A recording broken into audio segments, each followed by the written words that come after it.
Are you down with OTC?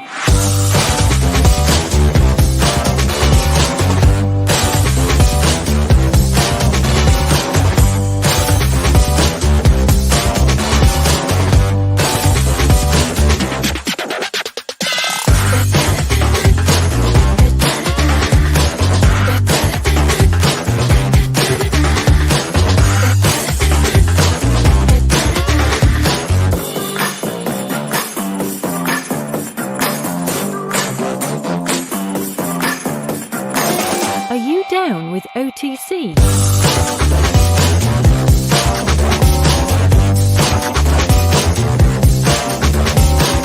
OTC. Are you down with OTC?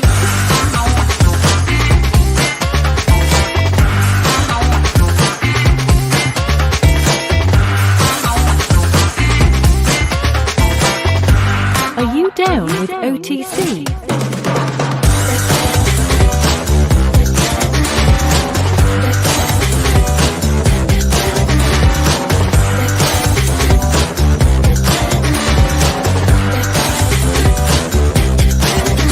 OTC. Are you down with OTC?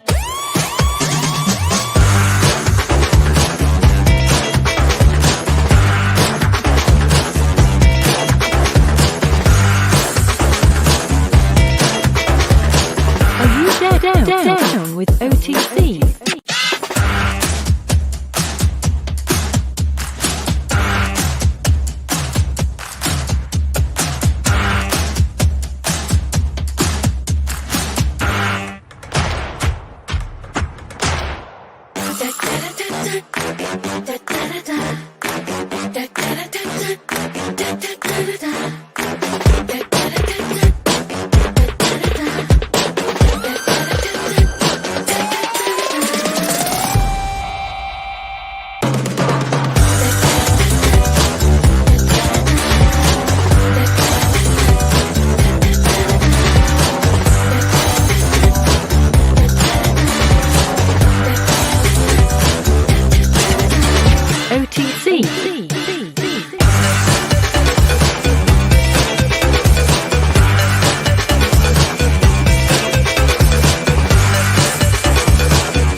Down with OTC.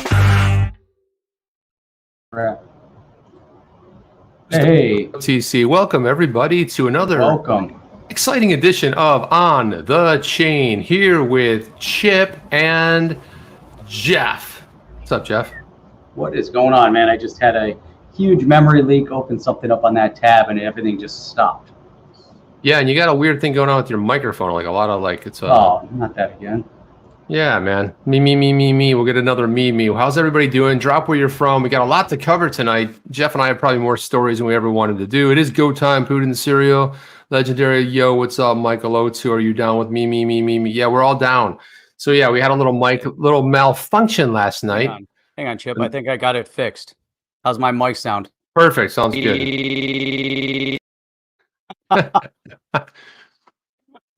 Yeah, it sounds good, Jeff. That's great. So that'll be our little fun little thing we'll put in every once in a while. Me. Jeff, it sounds good. I think your mic's back on track. So okay, perfect. So that's awesome. All good. Fantastic. It's all good. So we're going to cover a lot of things. We're ready to wrap it up. Yeah, it was great. Everybody, thank you for coming tonight. Everyone's like, what? What's going on? No, we're just getting started, guys. We got a lot to jump into tonight. A lot of Ripple stuff, a lot of decentralized stuff, a lot of projects. It's all getting ready to start right now.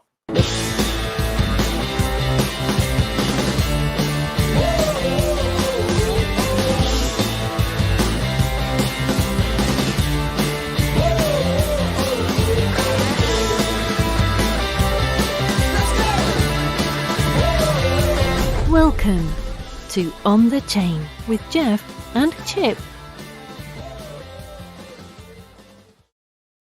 All right, let's do this. Let's do this. Let's do the robot. I was doing the robot. Hey man, before you jump into anything here, before we get into the meat of tonight's conversation, did you know that Coinbase as it sits right now, market cap, valuation, and especially when coin launches, is bigger than the market cap of NASDAQ. Wait a minute. Say that again. Coinbase, as it sits right now, the market cap of Coinbase at $100 billion with $1.3 billion in revenue is actually bigger than than NASDAQ, than the market cap of NASDAQ, which sits right now at 24.24 billion. Wait a minute. How's that possible? It has 5.62 billion in revenue. Check this out. You got to see this. This is such a great place to start. And the reason why, you know, I started digging into this was mainly because I was reading this this article by that they were talking about Ray Dalio sees a good probability that Bitcoin gets outlawed. And he goes into this whole article on why he thinks Bitcoin's going to be outlawed and, you know, the changing world order and gold and all this stuff. And I say, you know what? Hey, and then I find this article here and it starts talking about, you know, Coinbase going public. And it says here, we'll bring Bitcoin exchanges to the big leagues. So here you have big leagues getting ready to go public. But Ray Dalio over here is talking about how they're going to make it illegal. You know, so there's a little bit of a you know, conflict of conversation and facts. But when we look at this, it's really, really impressive. So right here, what might be the most incredible is that the private markets value the company at about $100 billion. So when Coinbase actually finally goes live, it might be $200 or $300 billion, which is so much more significant than what we're looking at here. So take a look at this. You got to see this because this factors into everything that we're talking about and going to talk about.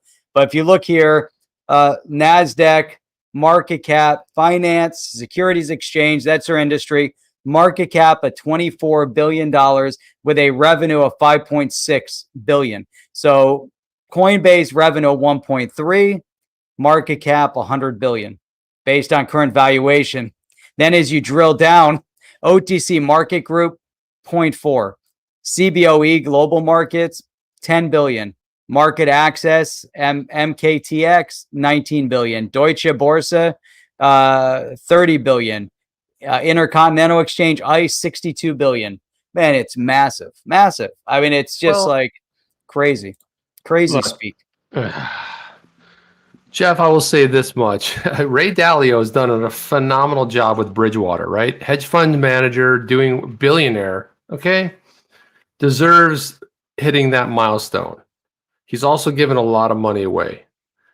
He's completely off the rocker on this one, okay? Bitcoin's not getting outlawed. They can outlaw that they want. I mean, yeah, he's part of the cabal of the central bankers and, you know, the hedge fund managers, and the game's not rigged and they're going to win and everything, you know, all that stuff. But I'm pretty sure as the day is long, Bitcoin's not getting outlawed. So I got to disagree with Ray Dalio. I mean, you can dilly-dallio your way into a billionaire in a hedge fund. Hey, kudos, man. You deserve it. 1975 to 2021, still one of the most remarkable funds out there.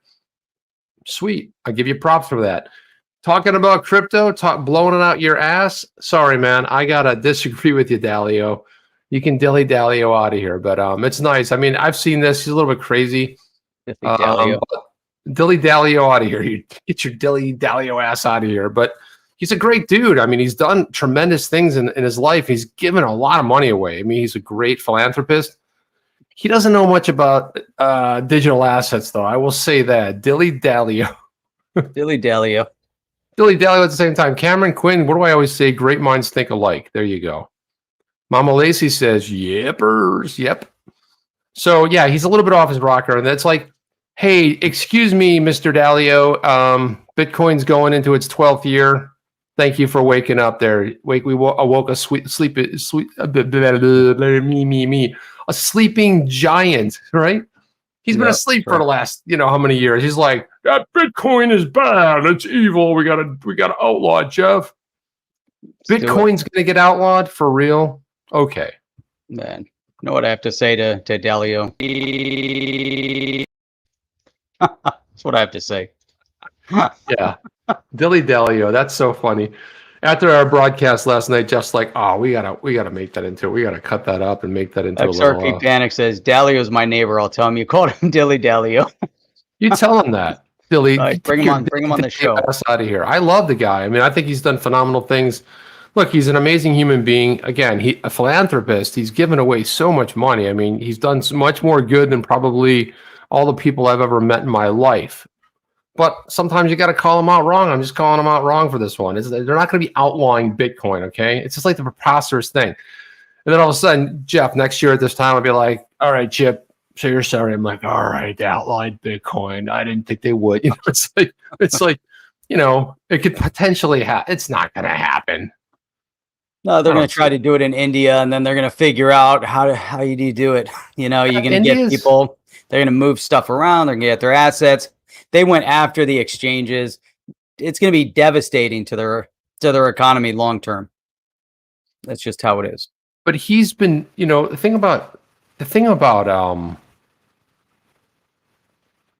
no, I didn't freeze. I was trying to get my words there. I just totally had a brain fade. My brain faded right into oblivion there.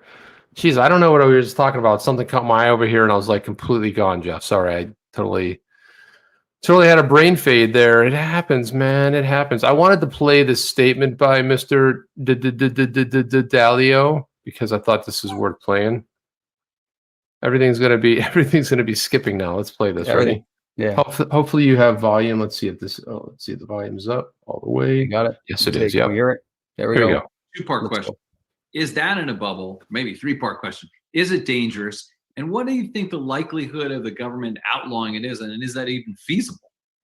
Bitcoin has proven itself over the last 10 years. It proved it hasn't been hacked. It's by and large, therefore, worked on an operational basis. It has built a significant following. It is an alternative, in a sense, storehold of wealth. It's like a digital cash. Sleep over here, Jeff. And those are the pluses. Okay. Right. Those are the pluses. Assets that have imputed value. It's an asset that doesn't have intrinsic value. It has imputed value. Oh, okay, Ray. I think it is.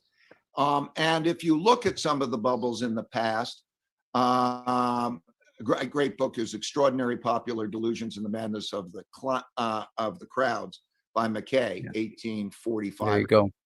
Go back to 1845. He talks about the South Sea bubble. That's when Ray was born, so give him a break, Jeff. So going back to his youth. He talks about the Mississippi bubble and so on. It is when people love it. It's the .com bubble and so on.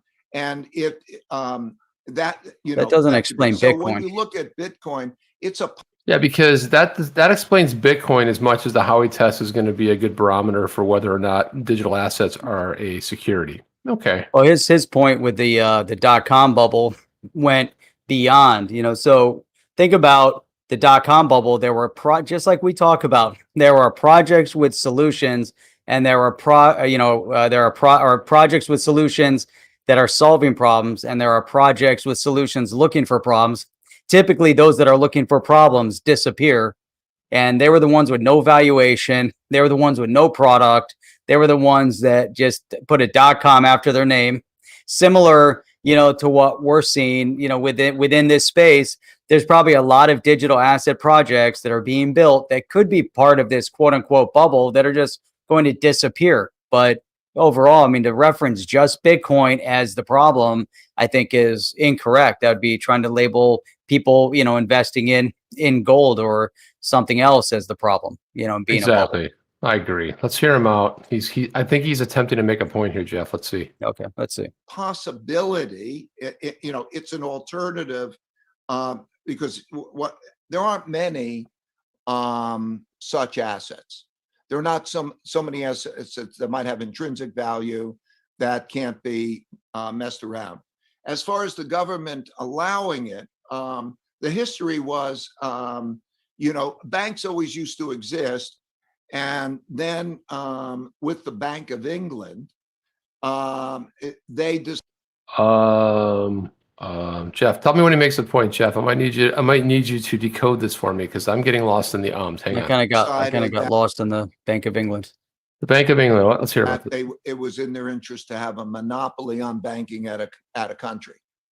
And so what we did is every country treasures its monopoly on their controlling the supply and demand. They don't want other money No, that's to true. be operating or competing It's their because things sovereign can get out currency. of control.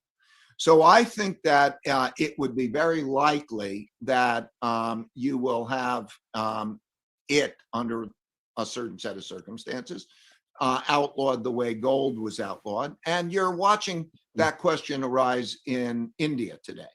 India today is making the move to outlaw it.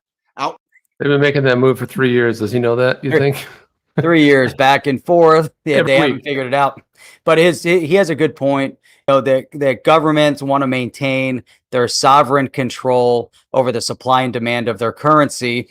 And when you lose that control over your currency, then the country can get away from you, you know? So I think that's a valid, point that he's making. However, I think he's missing the entire point when it comes to Bitcoin, because Bitcoin isn't replacing a sovereign currency. Maybe if you go back to the, Bitcoin maxis, maybe he's listening to the Bitcoin maxis too much, where, initially they thought, hey, we can do away with banks and currency and everything, and we're going to be left with Bitcoin. It's going to be amazing. And we're going to buy everything with Bitcoin. And I think he might be still potentially stuck in that part of the mantra that, in fact, we're talking more about store of value. Right, but I think the part he's missed is that the cat's out of the bag, and everybody realizes that cryptocurrencies, digital assets, definance, DeFi space, decentralized finance. One of the things that everyone's realizing and having a global awakening about is the fact that value potentially can go up. You have your own sovereign currency, right? Your centrally bank issued fiat currency. You have one unit of that. You wake up 3 weeks from now, and that 1 unit buys less than it did 3 weeks prior. However, in the digital asset space, so the problem is you can't put the genie back in the bottle. It's already out, and people are already realizing, hey, if I put $1,000 into Bitcoin, let's suppose it was $3,000 at the time. You said I bought a third of a Bitcoin, and it goes up to 60,000. Now my 1,000 that I put in is now worth 20,000. So I think the problem is that when you have central banks that are built on a system of debt, you take one unit, you then give that unit out to the country. Now that country has to pay the interest on that. Now they can't pay the interest until they get another one, and then another one, and another one. And now you got the system of debt where they're continually having to pay this interest to a central bank that they don't control. They don't control the money supply. And so this is why you need a new system. Now, is it going to be the reset? Not the way people are talking about. I don't think it's going to be that way. But the same way they took the US dollar off the gold standard, my friends always go, but what's crypto backed by? What's Bitcoin backed by? I'm like, well, what's the US dollar backed by? Nothing. Zero. It isn't backed by gold anymore. It's just like we can print it. So we can print as many as we want, Jeff. Yeah, another point that he's making, though, as it comes to gold, and this is something I think that has definitely been discussed, multiple times. Whereas, could the government step in just as they did with gold and basically outlaw the holding of gold, mainly because they wanted to acquire, they wanted to stockpile, and we're at another juncture here, another crossroads where they look at some of these digital assets, and it could very well be that the government's looking at it, the world governments are looking at it, and they say, hey, wait a minute, maybe this isn't something that we want, the people trading in. Maybe we need to pull back on it a little bit. And it could, that could be a possibility of something that in his opinion, as Purple Kush had pointed out, that, it's a probability. It's not saying 100% that it will. He's analyzing the facts based on history, but he's maybe, but from our perspective, he's still missing the boat a little bit based on current, technology and where we are today versus where the world was, years ago. Exactly. But again, you always want to, but he bases it on legacy, where he comes from. And of course, he's a hedge fund manager and built up Bridgewater to this, crazy, beautiful piece of work. So I think that I think he's entitled to his opinion. I'm not sure that I share it. I think it's too far to gone. Now, if he had made this assumption maybe 7-8 years ago, he might have been closer to potentially, but you can't.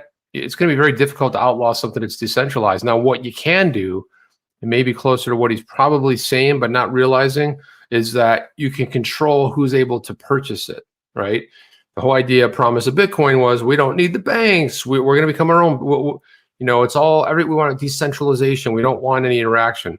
Well, then with KY, know your customer, KYC, anti-money laundering. Now you can't really buy Bitcoin without somebody, the government, knowing exactly what you're doing. They got your, your social number or whatever it is, and all that stuff. So, yeah, he's probably closer to the truth. Could they prevent you from purchasing it? They probably could. But again, you put a wall up, someone goes under it, through it, over it, and it's just a matter of time. And I thought I wanted to just pull this one little tweet up here. So John Deaton shared this. I thought this was pretty cool. Arturo Portilla said, hey, if XRP buyers have an expectation to obtain profits from the efforts of a third party, why are they spending their XRP? If they're expecting the price to go up and obtain profits, the natural thing to do is avoid spending XRP. Uphold should file an amicus brief. And then he basically tagged John Deaton in it. And then John Deaton had a moment, because he kind of I don't know what, he had a Kofifi moment here. He's like, and so he tags JP Terriot, CEO of Uphold, and says, JP, I raised this amicus issue when I was on the chain early on. If allowed intervention, I'll be asking for a declaratory judgment and brief, and I'm not the only one. So he had a little bit of a moment, and I think what he was probably doing was doing on the mobile. And I was reading that, I'm like, am I missing something here? Is that code for something? I'm not an attorney, Jeff, but I'm pretty sure I'm missing something. And he said, hey, let me try that again.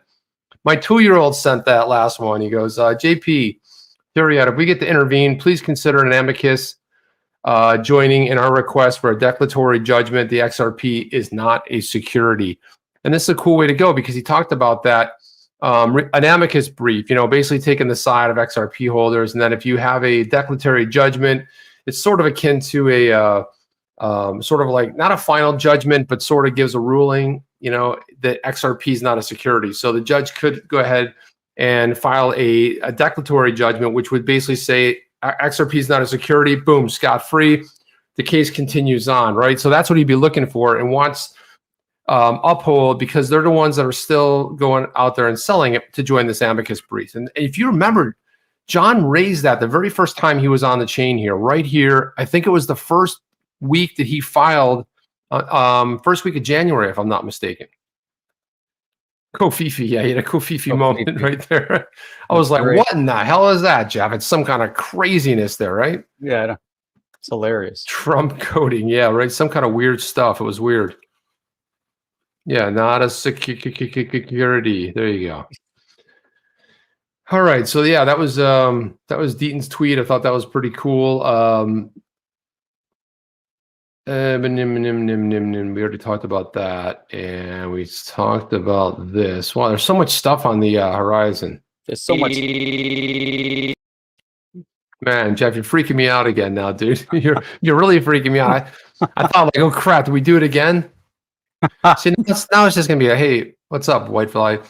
It's going to be sort of like a a Kofifi Bigley me. It's kind of like a meme, but it's a meme. So now it's become a thing here right now. So everyone can enjoy it from now on when Jeff wants to hit the button, or if I want to hit it. Just try that when a guest is on. Yeah. So I know you're trolling his own stream. Well, wait till I troll Jeff on it, right? So it'll be even better when I go. Jeff's in the middle of a roll, right? Or we're doing. Suppose we're doing an all-important interview. It's somebody very important, like let's say Hester Pierce. She would never come on here, but excuse me, enforcement mom. Oh, I'm sorry, crypto mom. Could you tell me exactly what your thoughts are? Me. And then Jeff hits the button. Oh, it's perfect. Or Jeff's asking her to be like, what happened? I don't know, a glitch. There was a glitch. You weren't on it. We changed our shirts and everything real quick, but look at this, what Jeff. happened. DeFi Yeah, I saw that. exchange. What's up with this? $880 million dilemma. So they're unlocking $800 million in tokens, and they think it's going to crash the token price. Interesting. So why are they opening up $880 million in sushi tokens? Well, I'm not a betting man, but I'm guessing that the guy, the founder, the one that made off with all that when he sold all that stuff, I don't understand it really. The concern is that the tokens are suddenly dumped on the market. Well, you know what? Ripple's like hold my beer. We dump 1 billion of these puppies on the market every month. So you know what? Hold my beer. I'll be back when you guys figure this little small game out you got going on. Well, like 880 million Christmas tree. Now we don't even care about 880 million.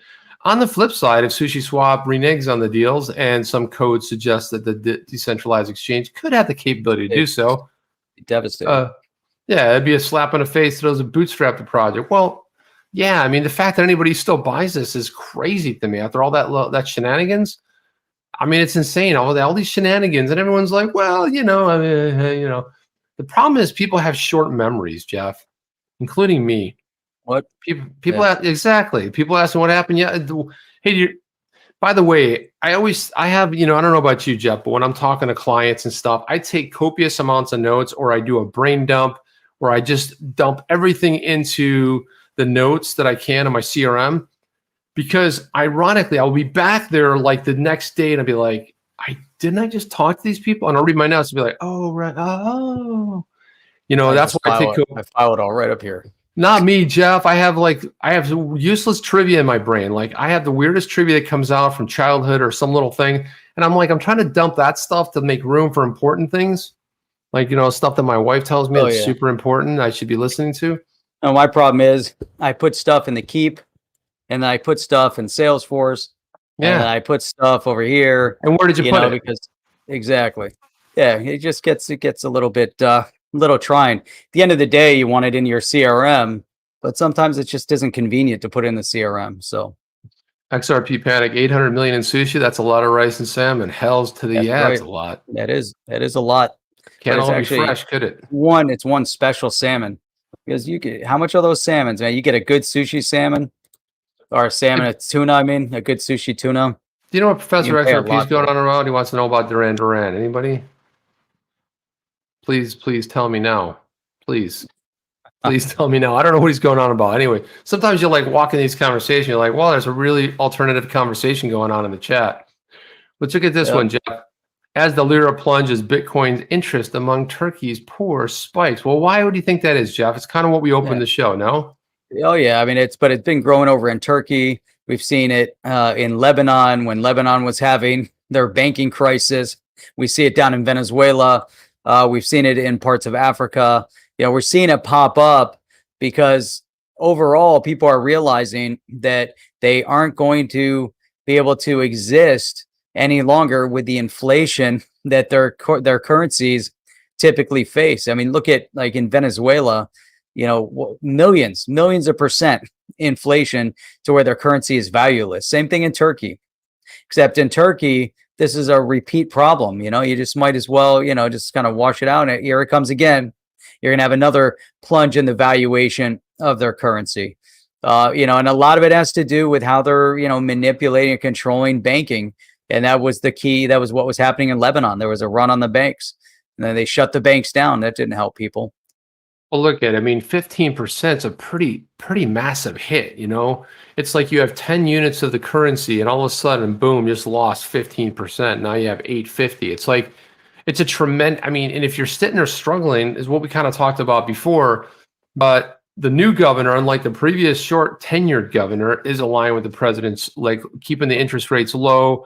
And so these people are searching like mad just for, Bitcoin, because you can buy fractional stuff, and you better bet it all on Bitcoin, or at least they interchangeably, as we know, use the word Bitcoin for digital assets. Because I got to imagine that, maybe 75% are looking for Bitcoin, but other ones will trail into other digital assets. And look, if you're going to put it all on, red or black, just go all in with your chips and just put it on something, because you have a better shot of that doing better than losing 15% just like that. because you appointed a new governor of your central bank governor. That's right. That's what happens.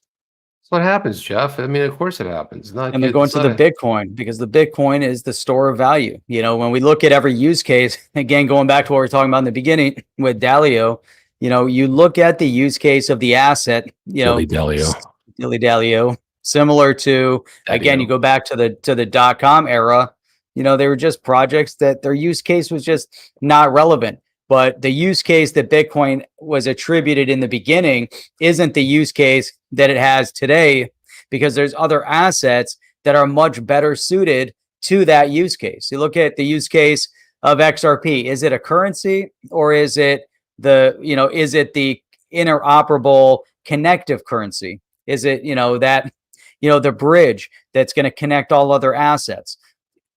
And the jury's still out on it, because, we're still relatively new, but we know where the technology fits. Ethereum, we know it fits in the smart contract space. We kind of have this kind of on repeat, how we talk about these things. But that's the point, is that the space is still, developing, and they're still finding their feet. But I think Bitcoin has definitely found its spot. It is the digital gold. They identified that. And this is the comfort level of people in Turkey, as well as Michael Saylor or Elon Musk. They're comfortable staking their fiat into Bitcoin because they feel more comfortable over the long term. Even when Bitcoin drops from 60 down to 38,000, it's less impactful than it is on what would happen to the Turkish lira. So it's amazing. It really is, amazing the direction that the world's moving in. It's going to be dictated by the people. And that's exactly how bad it is out there. Like volatility. So it slides, 15% a day, but don't worry, it'll be back up next week. So that you're exactly right. So I wanted to throw this up there. Pac Global now is Pac. You guys know Pac Coin. It was just listed today on BitTrue. I know it had a little rally. I think it went up to 3 cents, Jeff. You said it was up to 3, touched 3 at some point. It did. It touched 3 and went right back down. Right back to 1.5 cents right there. So as a leader in blockchain networks, Pac Global now runs an XRP node validator. We're proud to show our support to Ripple and the XRP community while offering similar deployment to other networks, seeking further decentralization with 2 exclamation points. And of course, they got the Pac and the master nodes in their hashtag master nodes. And so for a master node, you can run a master node with 500,000 Pac coin. And I believe it's somewhere roughly around 107,000 for keeping the,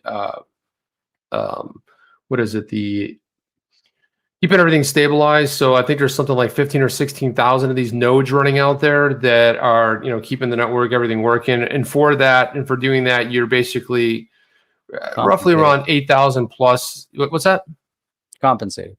Yeah, compensated. So that's what happens. You're about 107,000. So it's a pretty cool thing. But as you guys know, David Gottstein, who is the CEO of this project, you know him on crypto Twitter because he's a big time XRP supporter. And you guys know when he made the leap from I wouldn't really call him a maxi, because maxis are just like kind of stuck in that world, but he's a big Bitcoin guy. And when he started really looking at XRP, holy cow, did he get throat punched. Man, everybody came with him with the long knives and the torches, and he didn't care. He's like, I don't care. I'm just going to do my thing. I'm going to go out there and I'm going to support XRP. So he's been a big supporter. So now they are actually running an XRP node validator, which is that's nice. Pretty cool, right? It's pretty cool. So then what happens every time you add a new node to the XRP, a new validator in there, you become more decentralized. And so I think Ripple probably lowered their stake a little bit. I think the last we checked, they're like 7%. So before long, I mean, they might own like a couple percent of, and in order to actually make any sort of changes, you have to put an amendment forward. Then you need consensus, 80% consensus of the validator nodes to go ahead and either a yes vote or a no vote based on what the amendment is.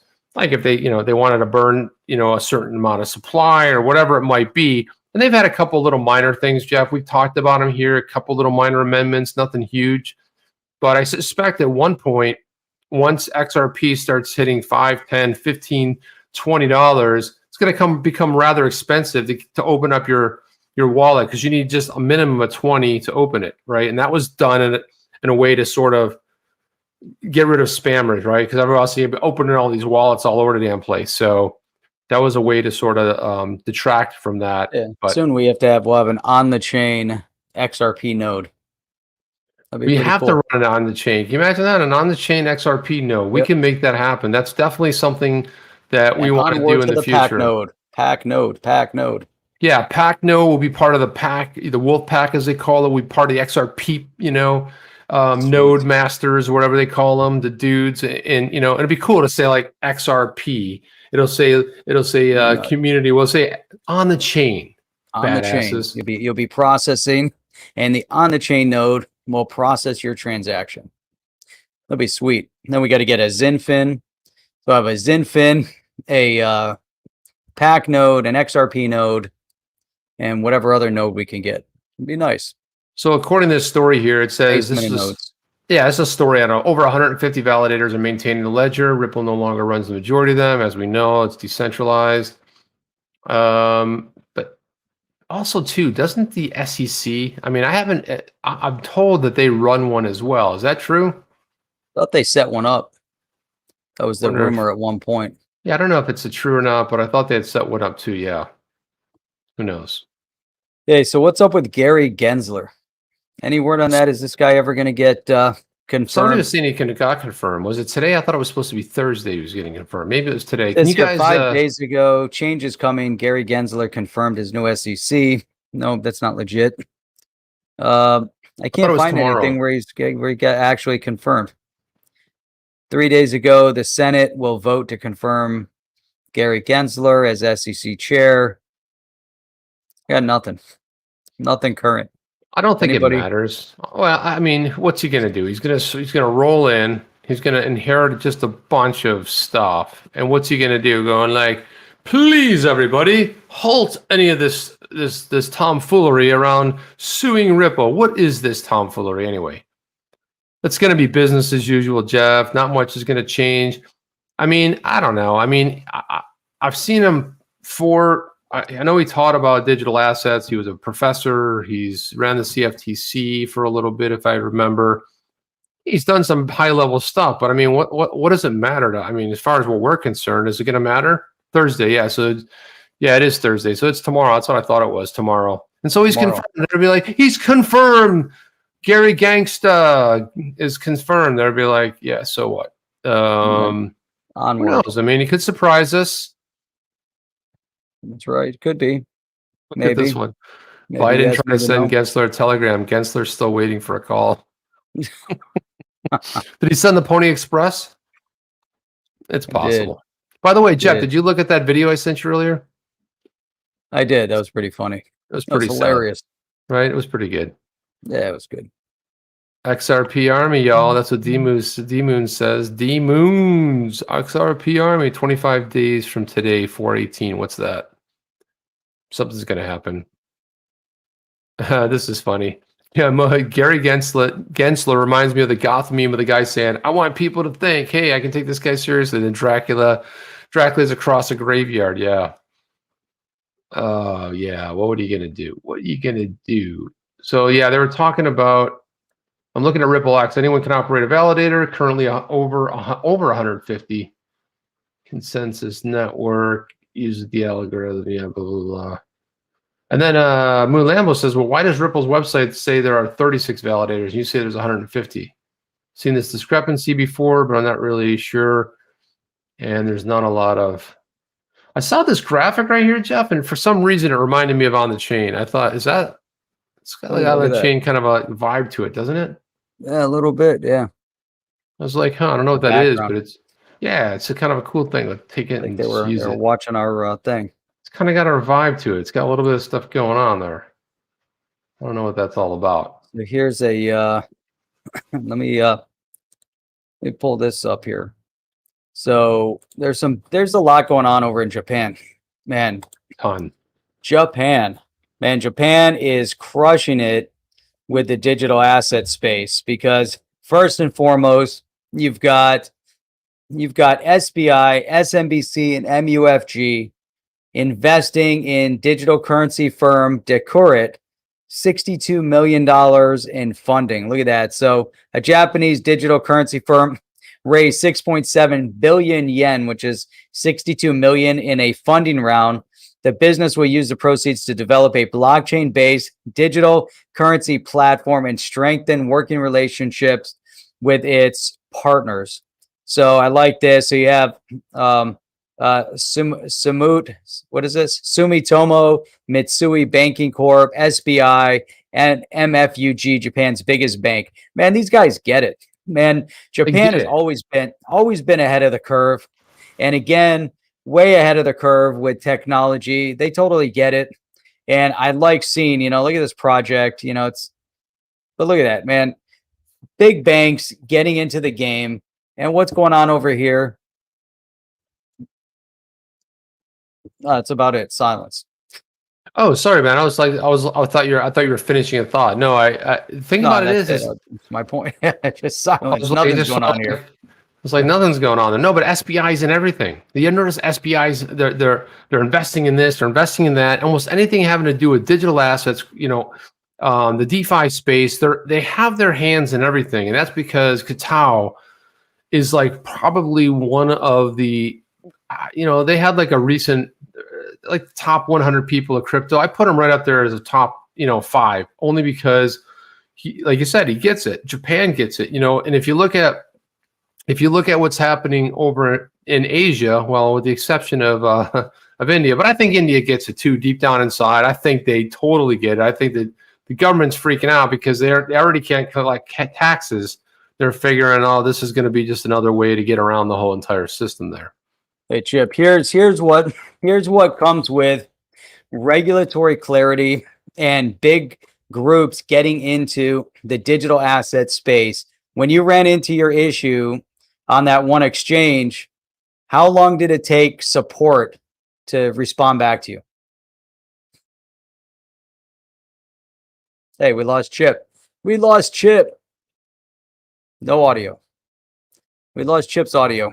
Sorry, I sneezed and I forgot that I hit the mute button. I wanted to preserve your ears. No, it took like 36 hours, but they didn't get back to me. I had somebody else help me intervene. But the thing about it is that's why I worry about some of these exchanges, because they're on autopilot. And, if you have an issue somewhere, there could be some kind of a... Yep. What's this check one? Check this out, man. This is on their exchange. Reliable support system. Where have you seen? I haven't seen one exchange, not in the US, not anywhere else, that says reliable support system. If you have any problems, feel free to contact us using the inquiry form or chat. Go figure. They have a chat mechanism built in. And guess what? 24 hours a day, 365 days a year from 9 to 5. Wait a minute. Oh, inquiry form. Yeah, but then the chat from 9 to 5. It's great. I mean, that's outstanding, right? Well, so you go onto yours and there's nothing, no chat, no response. Well, yeah, but I did talk to my bank, and I had like some pretty pressing questions. Somebody was on that chat like in no time at all. I was talking chat. I prefer chat assistance anytime I'm dealing with tech issues, and if I don't have the direct contact there, I sometimes will hit up chat, and it's just probably the greatest thing going, really. It's kind of like, man, it's like the platform that we're using for the virtual meetup. Right. By the way, you guys, if you haven't registered for the virtual meetup yet, go to the description below. It's otc.1/meetup. Make sure you go and register. It's going to be taking place this Sunday at 9 a.m. Eastern Standard Time, and it's free. You don't have to pay anything for it. So definitely make sure you guys subscribe for that to attend. But my point, like that AirMate platform that we're using, the software that we're using is outstanding, because if you have a technical issue, you go into the support room, into the chat support room, and just like you'll experience when you're in our virtual meetup, you can walk up to a table. You see somebody, they have their picture sitting at the table. You seat yourself at the table, and you can share your microphone, you can share your camera, and you're sitting there having a conversation with a person just walking in. You're not dialing 800. You're not pushing prompts. You just walk into the room, sit down at the table, and you're having a conversation with somebody over support. It's the future of support. And this is where I think many, if not all, of the exchanges in the digital asset space are missing the boat. 100% missing the boat. Yep. Like I said, Google trained them well. Look at this right here, Jeff. This is important news right here. Elon Musk says you can now buy a Tesla with Bitcoin. So you know what that means? That means I'm going to buy a Tesla.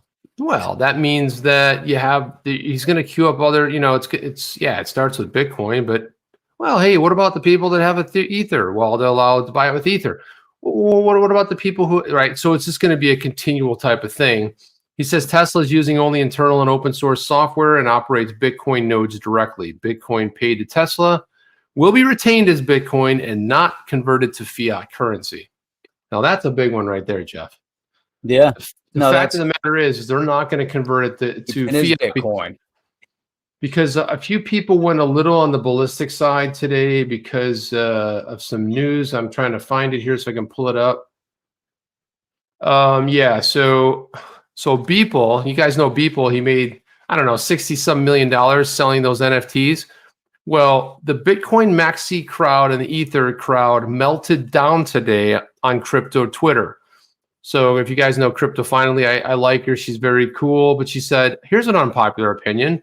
Stop giving Beeple millions and millions of dollars to support NFTs because he's literally giving it back to the banks. And there's a lot of cool projects to support. Oh, my God.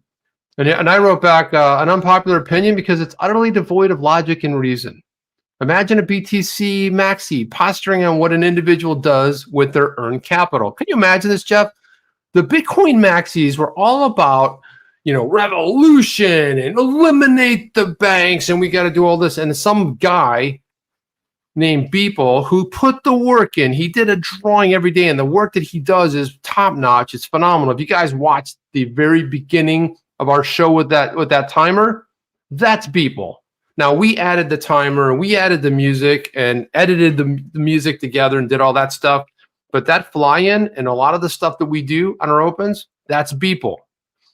But with the maxis, we're having like a major sort of meltdown. And there was another one here I wanted to find here, see if I can get it. Yeah, before you get into that, hang on. So Jeff Beach brings up a good point.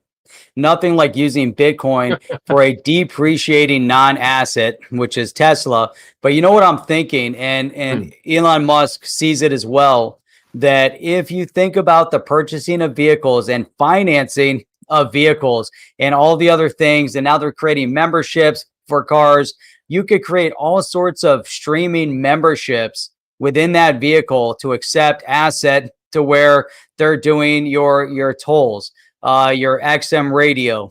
Once they get the traffic thing worked out, maybe, if they want to streamline the flow of traffic with, the autopilot, then you're going to pay extra, for that. I mean, there's all these ideas that they could start building into the vehicle using streaming payments. It might not be the Bitcoin, but there's a lot that they can do. And then they can also decrease their risk on the financing of vehicles by allowing people to stake a digital asset towards the loan and purchase of a vehicle. So imagine if you're staking a Bitcoin in order to, get loaned a Bitcoin from Tesla or others, and they'll lend you out money, which is basically giving you the vehicle. And out of that, they're going to take, the staked asset, whatever it is. I mean, who knows? I mean, there's a million different ideas of how they're going to take the money. I think it's interesting. They're just checking out how it's going to work out. Yeah, exactly. And so these are the Bankless guys, which I really like these guys. I think they do great work. But once in a while I got to chime in on this stuff. So they put this out. I'm going to play. This is what they put out. I want to make sure the audio's up here. Yeah, it is. Okay, this is what they put out. You're killing me. They said they sent it to Beeple, and this is what they put. You're breaking my heart.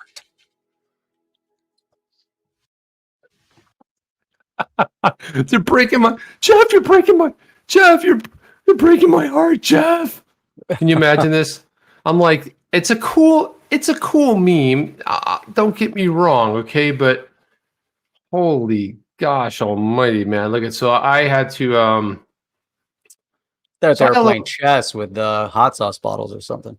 well, that is the guy that you have to eat the hottest hot sauce. So I don't think the context is there. But anyway, so I commented this. I said, hey, it's so funny to hear all these criticism the Beeple is getting because he converted his ETH to 53 million USD. That's what they're having a meltdown about. Oh, that's a They're like, they He should, lives you in know, the here and now. That's why. He right, lives dude. I got on news some for you. cash. If you have $53 million, you're done, dude. End of game. You know, it's like I said, people put in the work. He earned it. People can do as he pleases with his earned capital. Game, set, match, shaking my head. That also, it also goes to where, you know, what your belief system is, because, you know, do you believe that fiat currency is going the way of the dodo bird? You know, is it being erased from history, going digital, and the depreciation or inflation of whatever, however you want to look at it, is the currency going to devalue to a point where it's not worth holding fiat? You know, or do you believe then that, you know, based on that thought process, you need to have your assets in digital assets, whether it's a Bitcoin, Ethereum, that will keep appreciating? Or do you believe that both of them are going to coexist, that fiat won't devalue, you know, so, you know, exponentially to where you're safe moving into fiat? And you bring your $53 million into fiat, what are you going to do with it? I mean, it's up to him. Is he going to take the $53 million and put it in the bank? And that would then show that he has, does he have trust in Ethereum or Bitcoin or the digital asset space? Or does he have no trust? Does he feel more confident holding all the 53 million in the bank in fiat? I mean, that goes to a whole mindset. I mean, it's an interesting discussion. At the end of the day, I say, who gives a flying F? You want to know why, Jeff? Because it's his money, does what he wants. But who knows? Maybe he puts half of it into cat. Maybe he's like, hey, dude, I'm going to put this into Kathy Wood's ARCs fund. So I'm going to take half of it and I'm going to divvy it up between each one of the ARC funds. Well, it did 130%. We don't know what he's going to do with it, but who the hell? But as people running around as an evangelist for digital asset? No, is he a digital asset evangelist? Or is he an artist that happened to sell his art as an NFT, which has nothing to do from his perspective with holding or investing in digital asset? He's working within the space, building or, you know, creating his artwork, and that's it. He's not an evangelist for the digital asset space, and he's maybe not even a believer in the digital asset space. Well, I say this. Think about that. Here's what I thought about. None of that matters one hill of beans. It's all a nonsensical conversation. No, I think it does. Shit? Who gives two shits? It matters because if he's an evangelist, he's not promoting, an evangelist. He's an artist. I know he's not. Well, that's my point. If he was an evangelist, it would make a difference, but he's not. You don't know what he's doing with his money. Nobody does. Just because he converted his ETH to USD doesn't mean anything. So what?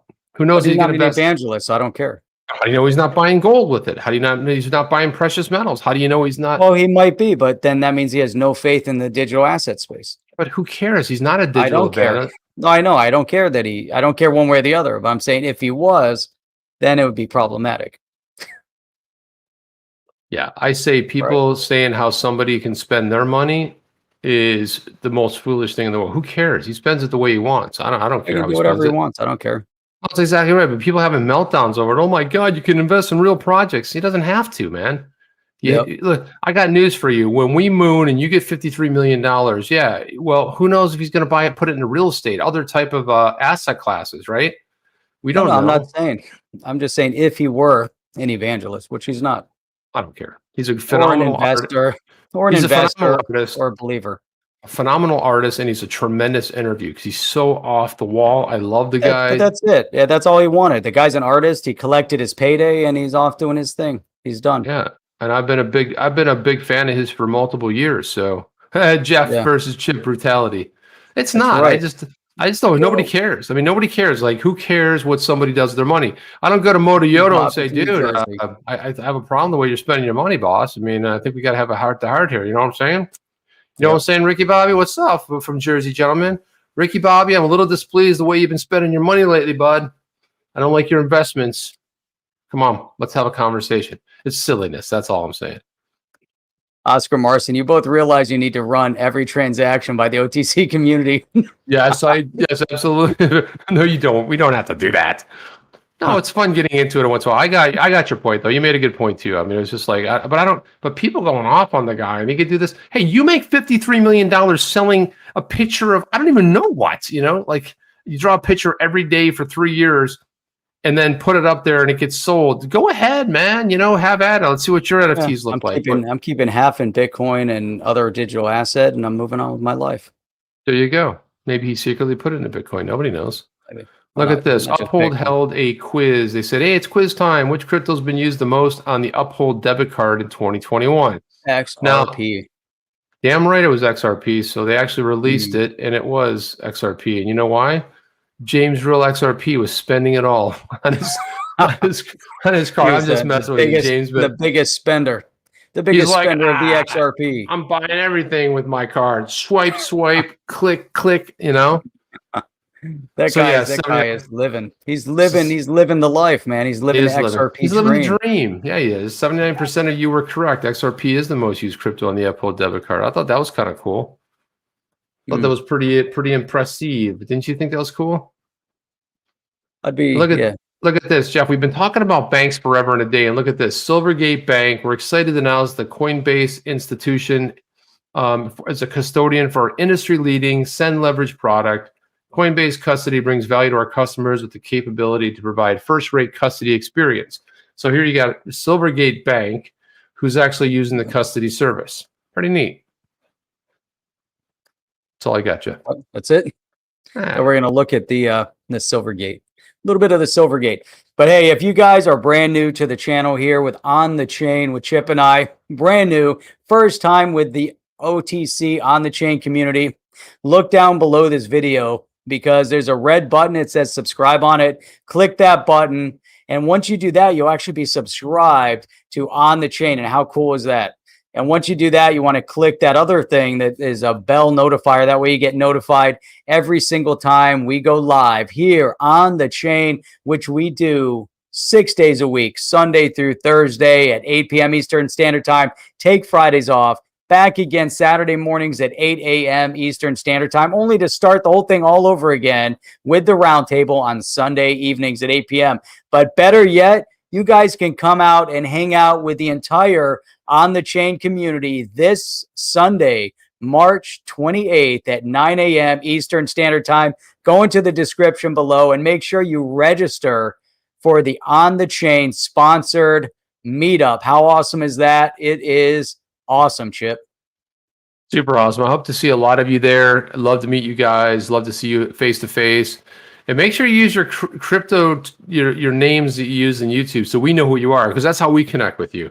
So like if your name is Squally, you could say your real name was Patrick, but if you put Patrick, we don't know you because we know you as Squally. Like, see what I'm saying? Patrick character. That's my brother. We call him Squally. I'm just saying. It's the first thing that came in my head, Jeff. I told you there's a lot of knowledge in it. But anyway, yeah, we will see you guys on Sunday morning. Well, for us, it might be later that Sunday, but come hang out with us. Hey, drop in for a half hour. You might stay for the whole thing, or you might just go like, I'm out of here. This is bull crap. Yeah. But I think you'll really enjoy it. Come in, hang with Jeff and I. You'll meet a lot of the community. Else. Yeah, and there are a lot of cool conversations that happen there. So we're looking forward to seeing you guys. Make sure you register. The link is below. It's otc.one, otc.1/meetup. So that's all I got. What'd you have there? Yeah. What's that? I just got one more thing to say before we head out of here. Tomorrow's another day. Tomorrow's another 8 p.m. Eastern Standard Time. Tomorrow night, here exclusively on the chain. We'll see you on the next one, guys. Take care. Have a good one. Are you down with OTC? Please like, subscribe, and click the bell to be notified when the next video drops.